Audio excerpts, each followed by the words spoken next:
The spear was his weapon. The interesting thing is that still the spear exists today. And there is and we've seen it. We've seen it. It's in the temple. In Tokyo. In Tokyo. And it's big. Very long. Yeah. And so you can easily imagine how strong he was. Yeah.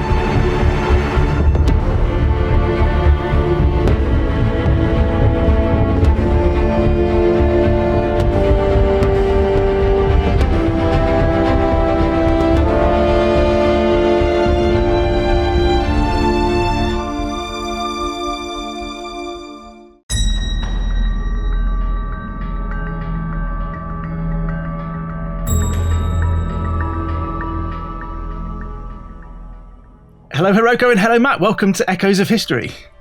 Thank you. Thanks for having us.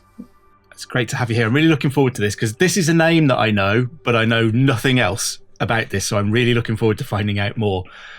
So we're going to be talking about Hattori Hanzo. I wondered if you could just start off by setting the scene for us in terms of where and when is he born? Okay. Okay. Before we're going to talk about Hattori Hanzo is not a personal name. It sounds like a personal name, but it is actually a job title. So if you talk about, let's talk about Hattori Hanzo, the next question would be, which one? And then the Hattori Hanzo, because it's a title. And so the Hattori Hanzo that all of us know, it's a Hattori Hanzo the second. And I'd like to talk about Hattori Hanzo the second here. And then, anyway, so Hattori Hanzo, his personal name is Masanari. And he was born in 1542 in the province of Mikawa. So, Iga province is something that we have come across in terms of Shinobi before, the Tensho Iga War and things like that. So presumably, if he's born in 1542, he's in the midst of some of those events that are going to crop up during his life too. Exactly, because Iga is the village that locates in the mountain valley, and it's hidden, and that's where the ninja technique was flourished. The time period is Warring States era, so yes. There's battles and everywhere, and then so the people who live in the Iga are the professionals of the asymmetrical warfare, and using surprise attack, guerrilla warfare. And then, so that's the background where he was born the background where he was from. The Sengoku Jidai, the era of warring states that Hiroko is talking about, is a period that lasted about 100 years in Japan, and it was a time of great social unrest, political strife, military strife.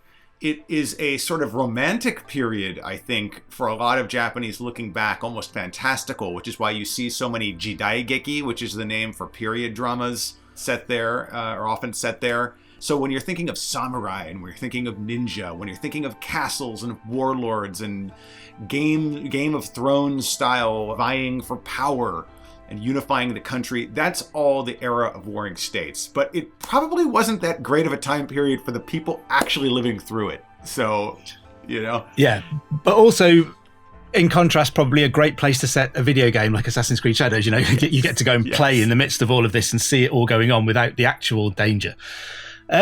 What do we know about Hattori Hanzo II's father and his family? What kind of rank were they? What background were they from? So he was actually higher ranking the strategist, I guess, serving for Tokugawa clan. At the time, the Tokugawa's name was Matsudaira, strictly speaking. They changed the name later on. But anyway, he was already serving. So when Hattori Hanzo Masanari II was born, the father was serving for the Matsudaira clan, later on become Tokugawa clan.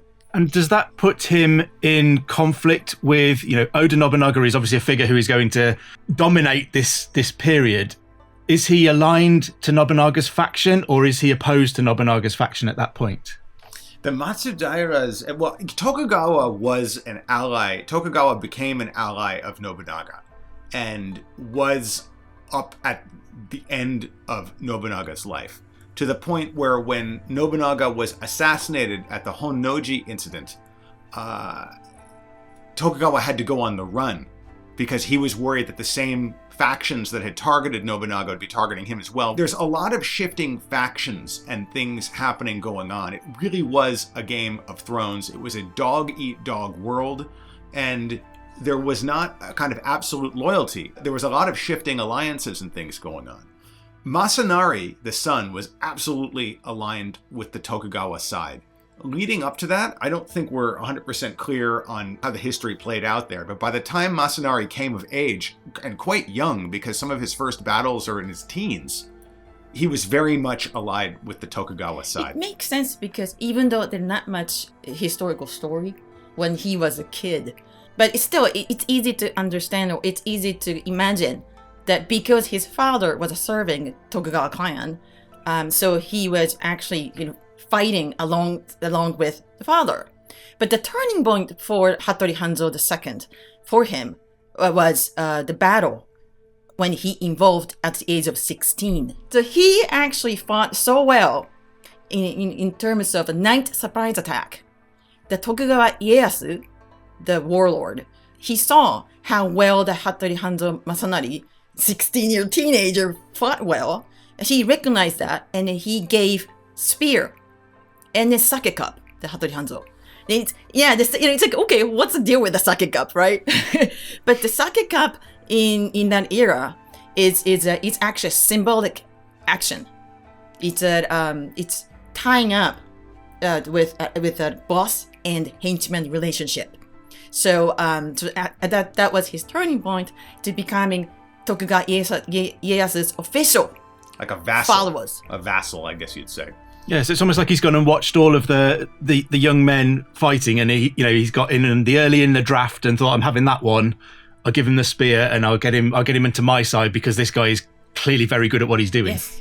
So that's so the spear was his weapon. The interesting thing is that still the spear exists today, and there is And we've seen it. We've seen it. It's in the temple, in Tokyo. In Tokyo, and it's big, very long. Yeah. And so you can easily imagine how strong he was. Yeah. He must have been at 16 as well. I mean, that's impressive. Yes. I love the idea of being able to go and see Hattori Hanzo's spear. That's very cool. Mm-hmm. Yes, and you can see it. It's on display at this temple. But 16, it's like we think of that as like a child soldier now, practically. But that just goes to show you how harsh this era was. There aren't any 16-year-olds in Japan picking up any spears or swords now that aren't on a video game screen.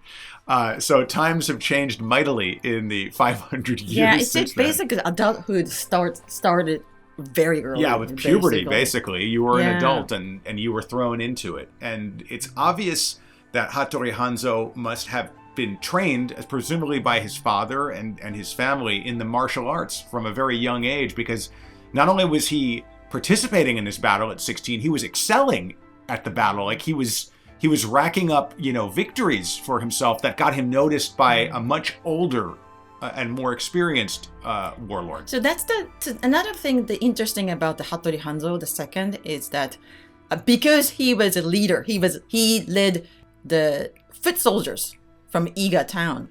A lot of people think that Hattori Hanzo was ninja, but he was more like a commander rather than the ninja Shinobi in spy work. He's more like the commander. Yeah, like a strategist. A military strategist, a soldier, a talented one. But he's probably not somebody who's stalking around in like black, unless he needed to do it very specifically for some very specific moment. He's commanding troops, which is why he's getting recognized. Right, so he's more like the ninja boss fight, maybe.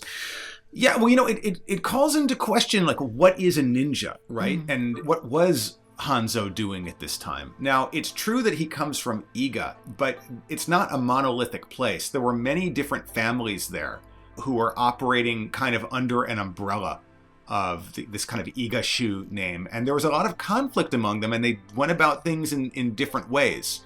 So whether Hattori Hanzo was a shinobi as we think of one now in the modern era, or whether he was more like a kind of, for lack of a better word, a super samurai, somebody who is just very talented with the sword, somebody who understands tactics, somebody who naturally understands the element of surprise, you know, versus what the kind of the modern conception of a ninja is throwing ninja stars and using all sorts of you know, exotic weaponry and like taking the enemy out before they even notice what's happening. He was leading actual battles, you know, of the sort that were unfolding quite frequently at that time. And he might have used unorthodox tactics, but he probably, again, wasn't dressed, you know, with the mask and the, you know, the black costume stars. Actually didn't exist. Yeah, that black costume. Okay, it's a woodblock print. The black costume actually is a really interesting thing. And this is, we're getting a little bit off topic here, but it's important because the reason that we know and love ninja today all over the world, when you think about it, it's a little odd because the Japanese, you know, didn't invent asymmetrical warfare. They didn't invent guerrilla warfare. They didn't invent assassinations. They certainly, the word comes from the Arab world. And there's a long, the art of war talks about things like this. Sun Tzu's a book set in China. The Japanese didn't invent any of this stuff, yet we associate sneaky behavior and stealth tactics with the ninja. The reason for that is because in the Edo period, when things had really calmed down and settled down, ninja were some of the first historical characters that became fictional characters. And there's a whole lot of them in the very early part of the middle part of the Edo period when the publishing industry was taking off. And that's where you get Jiraiya, the famed ninja who you see in the Naruto series. And it's where you start to see the black clothing. It's actually Hokusai of the wave, the Great Wave.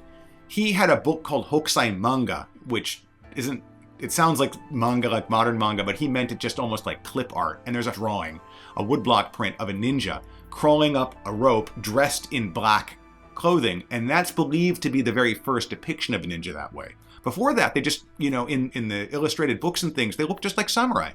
Very opulent looking samurai. Yeah, fact. And then before that, just to rewind that clock, you know, back to the war, the war, warring states, warring states era. Basically where the ninja came from, how the ninja established was that they were farmers, and then when the Sengoku era started, everything was just basically a mess. The dog eats dog world, and then so farmers decided to arming themselves, and that's basically the origin of ninja. And then they use everything in a daily life, you know, the rake or a hoe or whatever or hot water and rocks. It doesn't matter. It's just that's a guerrilla attack techniques. And then when you talk about ninja, it's not just the warfare techniques, but also the important thing is like the spy network.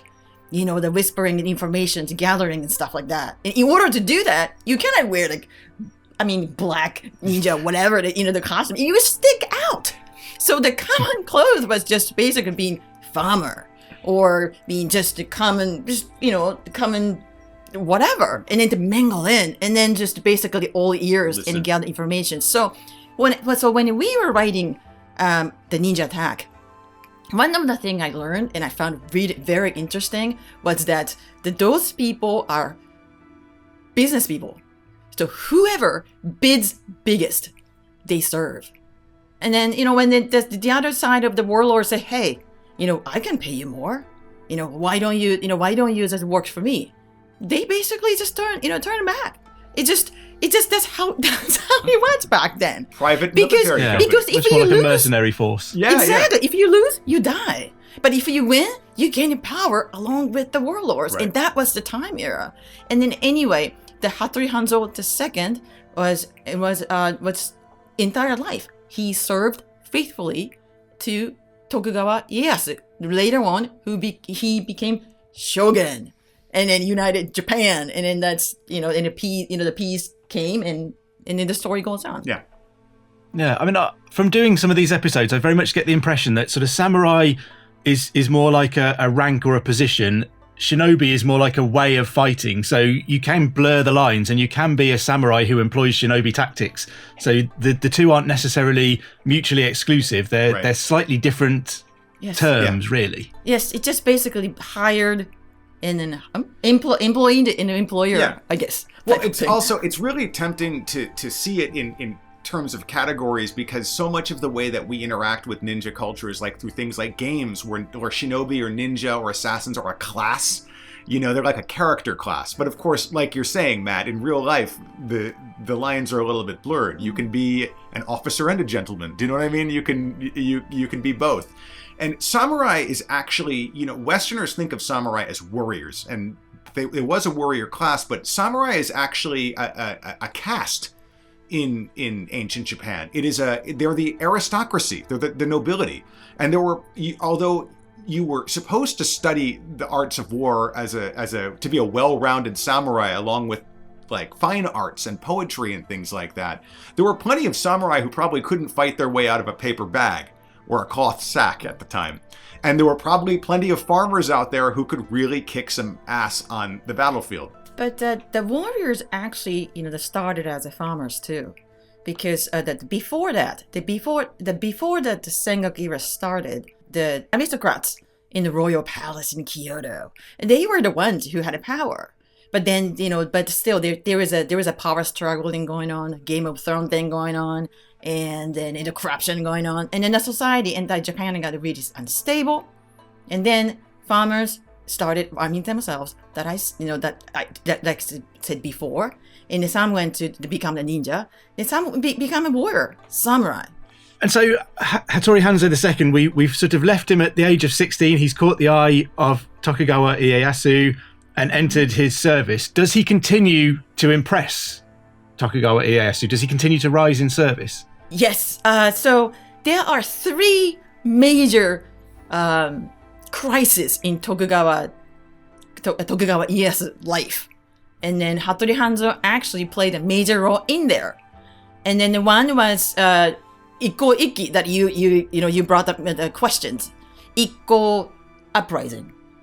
And then and he fought well, but there's not much information in there about the Hattori Hanzo. There's a historical moment called the Ikkō-ikki, which 1563. is 1563. It's the Ikkō uprising. That's what ikki means. It's kind of an uprising, or a battle of some kind. And the Ikkō were a group of warriors who were associated with a Buddhist sect, the Jodo Pure Land Buddhist sect. And it was kind of a holy army in a lot of ways. And the Ikkō are actually just one of many groups at this time who were not affiliated so much with a warlord or a region, but with a temple. And there's a lot of examples of this. There's another one called the Negoro Gumi. And there's many, many cases of this. And this is where the concept of the warrior monk comes from out of that era. So what happened was that Tokugawa Ieyasu was trying to unify first the Mikawa area, the province. And then those monks, the Ikkō school of Buddhism, said no to it. And and then the problem was that many of the Tokugawa Ieyasu's followers, warlords, were actually affiliated with that school. So those guys are actually left Tokugawa Ieyasu. So it was a crisis for to keep the power or authority for Tokugawa Ieyasu. And then that there's a lot of battles going on, and then finally Tokugawa Ieyasu it was just basically stalemate. And then he couldn't take it anymore. And so that incident actually taught Tokugawa Ieyasu a lot how complicated and how difficult the religions could be to deal with. Anyway, that there was not much information about the Hattori Hanzo there, but because we know that the many warlords left Tokugawa Ieyasu, and then but Masanari, the Hattori Hanzo didn't. He stayed. So that means he must have served Tokugawa Ieyasu faithfully. So that's one, and then the second one. Okay, so second crisis. Yeah, second crisis. Anyway, the Ikkō crisis, the first one, he was only 21 years old, and then the second one, when he was 31 years old, there's a huge battle happened again. And Tokugawa versus Takeda client. And the Takeda client had huge army, 25,000 people. And then the Tokugawa side is just only 8,000. It's so small. And then the battle was just crazy in losing. And then Tokugawa Ieyasu basically lost the battle. He left. He ran away. He managed to run away. Anyway, even though the battle ended in a huge loss, the Hattori Hanzo fought well. And then Tokugawa Ieyasu recognized that. And then Tokugawa Ieyasu ordered the Hattori Hanzo to lead 150 Iga foot soldiers, ninjas. And so that's the beginning, the working as a military commander. Yeah, so it's interesting that comes out of the loss of a battle. So they lose a battle, but actually he's performed so well that he rises through the ranks despite that loss. Yes. Well, Tokugawa is, he's a pragmatist. So, he can recognize that we're getting routed here, but, we survived or we made it out because of this guy. That could very well have been the case. Yeah, so Tokugawa Ieyasu's life it's very interesting. I mean, he became a shogun in the end. He is the absolute winner in the entire Game of Thrones. But his entire life was just based nothing but struggle and nothing but patience. And he was just, he could have died any time, but he somehow he was alive. And then I think this is just my talking, so it makes sense for me that even though he's losing, I mean, he kept losing and everything. So it's just to recognize all the good stuff, among the things he had. And I think eventually that is just, that brought him to the top. Right. The third crisis came when Oda Nobunaga, who had unified Japan, was assassinated in 1582. And he had unified Japan, but under his fist. It was a very unstable alliance that was basically kind of being enforced through sheer willpower and fear because of Oda's charisma and his just incredible ability in battle. His death threw Japan into chaos again. And Tokugawa was aligned with him. At that time, Oda was in Kyoto when he was killed, and Tokugawa was in Osaka. Tokugawa needed to get to Mikawa, his home, base, literally base. That was the only his place of safety. But there was no way that he could travel through Kyoto, which was the way to get to Mikawa at that time, because there were literally everybody was on the lookout for anybody allied with Oda and trying to kill them. This is how much people hated Oda in a lot of ways. And there was a dedicated faction that wanted to kind of wrest control away from him. That's why he was assassinated. Tokugawa is no dummy. He knows that if he goes out on the open roads, he's going to get slaughtered because people are literally, people who are allied with Oda are. So he's trying to figure out what to do. And Hattori Hanzo says, I have an idea. I can take you a back way through the mountains of Iga, which is my hometown, my homeland, so to speak. And Iga is, as Hiroko was talking about, it's like a kind of basin. It's surrounded by mountains with only one or two entrances to get in or out. This is the whole reason why the people there could live in relative peace, because it's defensible. It has natural defenses. It's also very difficult to navigate. There's a lot of really rugged terrain. So Hattori Hanzo Masanari leads this group of Tokugawa and a handful of samurai, because he didn't have a huge force with him, through what is known in Japanese as Iga Goe, or the Iga Escape. And this is an incredibly dramatic moment in Japanese history, because they're constantly being attacked. Hattori Hanzo is gravely wounded at one point, helping spirit Tokugawa to safety, even going through this area, but he succeeds. And if he hadn't succeeded and Tokugawa had been killed, the Japan we know today wouldn't exist. It wouldn't exist. So Hattori Hanzo was instrumental not only in helping Tokugawa at this really, really difficult, delicate time. Arguably, he's this kind of linchpin who made modern Japan in a lot of ways, which is really interesting. Yeah. So and once again, the same thing for Tokugawa Ieyasu, did. So he recognized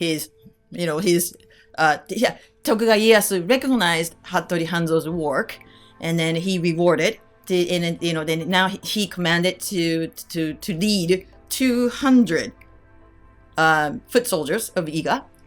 Yeah, so his troops are growing. And then also he got the we call that goku, 8,000 goku. It's a basic rice thing, but it shows you that he got wealthy basically. Well, he got a lot of he was given a lot of what reserves. Higher ranking samurai, I guess. Tokugawa Ieyasu has a castle. Today is the royal family's house, royal palace at the center of Tokyo in Otemachi. You can still visit there. But anyway, there's one gate. The gate. Yeah. It's a ruin. The ruin of the Ieyasu's castle, basically. And then the major part, another major part is today is a royal family's house. But anyway, there's a gate named after the Hattori Hanzo's name, Hanzo Gate. Hanzo Mon Gate, and also I guess the Japanese respected the Hattori Hanzo's work, I guess, and then also because of the gate's name, we have a subway. It's called Hanzomon-sen, the Hanzomon Line. So when you go to take the train, basically you're riding the train, the Hanzo. It's just... Oh man, I want to get on the Hanzo train now. Exactly. This sounds really cool. Like a ninja runs through the city today. So that's really interesting about the Tokyo, and even though Tokyo is like a metropolitan, the high tech whatever, but still you can touch such an old history. And it's totally intertwined, the historical thing and then the modern. But the gate is still there. Yeah, it'd be so interesting to wonder, Hanzo, someone like Hattori Hanzo II, it must have been fantastic to have a gate at the castle named after him, a real honour. It's hard to imagine what he would think if he arrived in 2024 and found that there was a subway train line named after him as well. I don't know. The gate was named after his death. I think he was using that gate, but then later. But I don't know when exactly named it. But it's still like because But Matt is absolutely right. Like it's his gate. It's his gate. So it was a huge honor. That was his gate, the main gate, and he was using it all the time. So So I don't know. It was a nickname, but I don't know when exactly officially they called it in Hanzomon. But today it's just called Hanzomon Gate. Yeah, I just wonder, if he arrived in Tokyo in 2024 and he was like, hang on, there's a gate named after me, there's a subway train under the city named after me. Well, this is pretty cool. What is this thing running through the tube under the ground? Yes. So I guess we ought to get on to what happens to Hattori Hanzo in the end. I mean, it seems almost a shame to bring his life to an end because it's been so incredible. It's been so impressive. He's done and achieved so much. I guess the big question is, having been so involved with Tokugawa Ieyasu, does he see a unified Japan? Does he see Tokugawa as shogun? Unfortunately, no. He passed away 1592, and the Battle of Sekigahara happened in 1600, and then Tokugawa Ieyasu officially became shogun in 1602. So he couldn't see it, unfortunately. So he was 50 years old then? 55? 55 years old. 55? Can you imagine? Although it's so young. Very young by modern standards. But there's no hospitals back then. There's no modern medicine. And Hattori Hanzo was somebody who did not lead life sitting on a couch in his living room. Like, this was a person who was involved in some of the most key battles and undoubtedly carried a great many scars with him. And we don't know why he died. The records just say the most believable record is that he collapsed suddenly when he was engaged in his favorite sport of falconry, which is, it's a popular sport in many countries, but trained falcons, which you would have hunt for you, very popular among the aristocracy of Japan back then. And he apparently died. Was it a heart attack? We don't know, but because we don't know, a lot of legend has sprung up around this. Oh, somebody poisoned him, or there was a dart from a blowgun, or some rival ninja faction killed him, or, fill in the blank. It's when you have that hole in the record, it is just too delicious to not try to exploit in fiction. But all we know is that he died then, and he must have really wanted to see it through to the end, I'm sure. It sounds like it was sudden, but it's a kind of sad end for a really awesome guy. Yeah, it is. And I'm quite often struck by, I look at various historical figures across all time and across the world, and you look at the age at which some of them died and the things that they'd achieved by that age, and then I look at myself and I think, oh. How many battles have I fought in? Have I unified a country? I haven't helped any warlords across the Iga Mountains. What am I doing with my life? Yeah, they lived fast and hard back then. But, you got to remember, we're talking about the absolute standouts of the era. The average person was probably living very close to where they were born, engaged in the exact same sort of work that their fathers and fathers before them or mothers before them had been, and led very sort of quiet lives compared to these sorts of, captains of battle and industry, so to speak. Also, the people wrote down those stories. That's why people like us, the modern people, know what happened. And then, so that's the thing about the shinobi. Yeah, the shinobi literally means hiding. And then that's what a ninja is all about. You have to hide to gather information because it's a spy. If that shinobis work on the public information, that means that shinobi is not shinobi. And they're not doing a good job for that. So there has to be a lot of nice job, but which are not written. And we know nothing. And we know nothing about.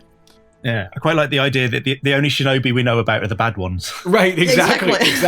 And there was no record keeping, so it's not like, in another 20 years they're going to unseal the JFK files. There's no files. It's just gone. That's why this is just only me talking again. But I think the reasons and why the Hattori Hanzo, the stuff it's written a lot is just probably because he was a military commander. And then using his own spy network of Inga Ninja clan.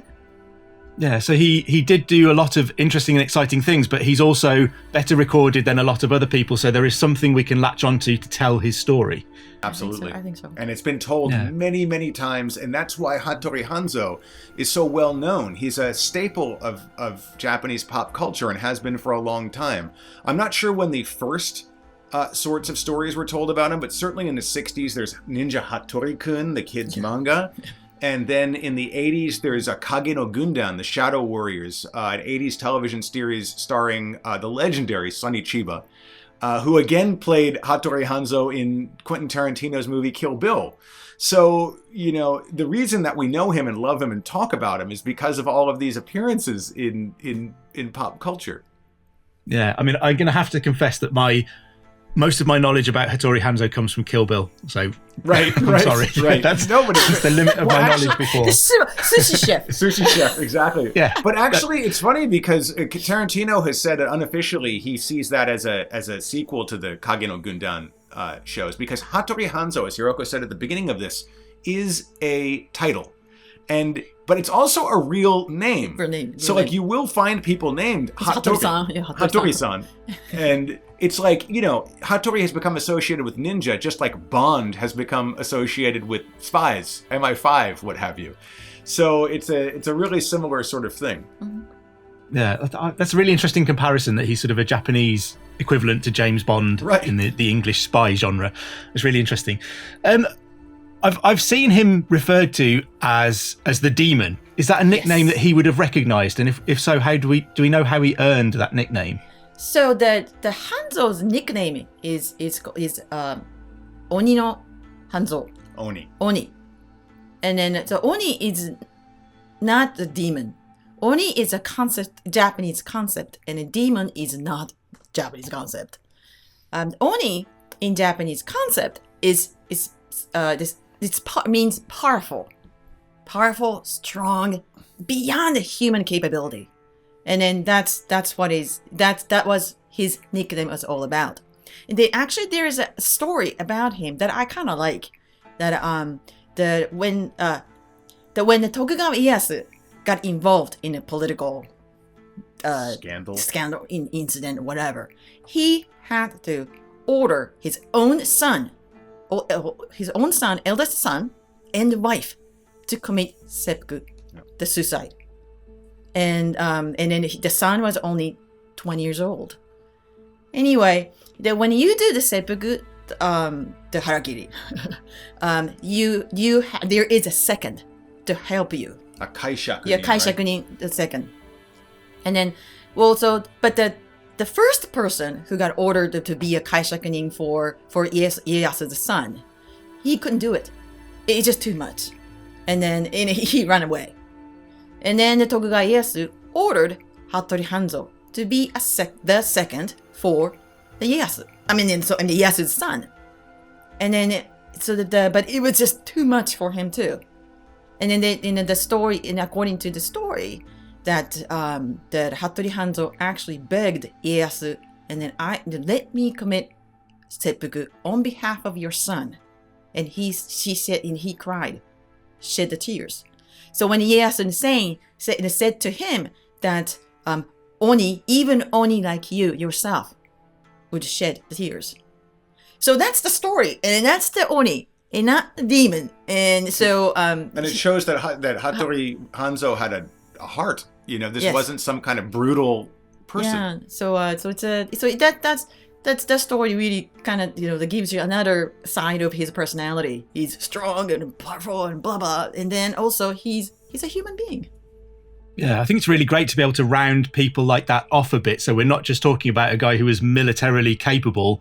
We can see a human side to him as well. And it sounds like rather than thinking of him as the demon, what they're referring to him as is something more like a superhero. They're considering him to be beyond what a normal man is. So they're setting him apart, but not in the sense of a demon as we would think of it today. Yeah, the hero behind the scene kind of thing. Yeah. Yeah. The Assassin's Creed games give players the opportunities to step into the Animus and be transported back in time to these periods. If you could go and visit one moment in Hattori Hanzo II's life, what would you like to see? Where would you like to be? Okay. My answer is I don't want to go. the reasons why, just because Japanese people in general, including myself, romanticize that that period of the warring states. So I don't want to meet heroes in person. That it's a fact that it's a brutal era, and then there has to be a lot of ugliness that I just simply don't agree with. Right.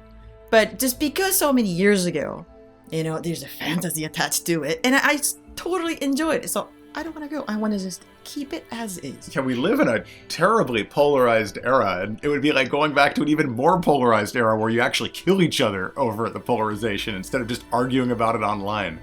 So as much we have such a the soft heart with that era, even though it's like a brutal bloody thing. We probably couldn't survive 5 minutes in that time period. You know what I mean? And then we wouldn't survive. I'm gonna just die. Yeah, and get killed. We're like number one targets, all of us. It's just like I can imagine some bandits like, ooh, look at these weaklings. Like we'd get some gold. So just no. Yeah. I mean, the historian in us would love to fill in some of the blanks in the record, of course, but actually going there, no thank you. No, I quite like the idea of keeping it as a nice romantic memory. We'll send you back there and you can just close your eyes for a bit until we bring you home again. And just imagine that parts. It was... imagine that it was still the romantic period that you remember. Yes. That's a brilliant answer.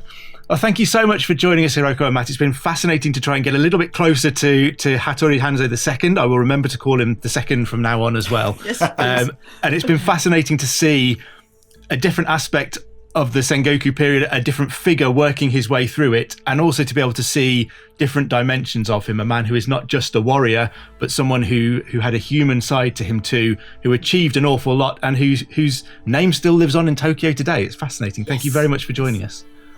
Thanks for inviting us. We'll ride that subway in this show's honor. Yeah, Hanzo. Think of me next time you're on it. Yes. I would love to be on the Hanzo line of the Tokyo subway. That sounds very cool. Come on out and ride it. Yes.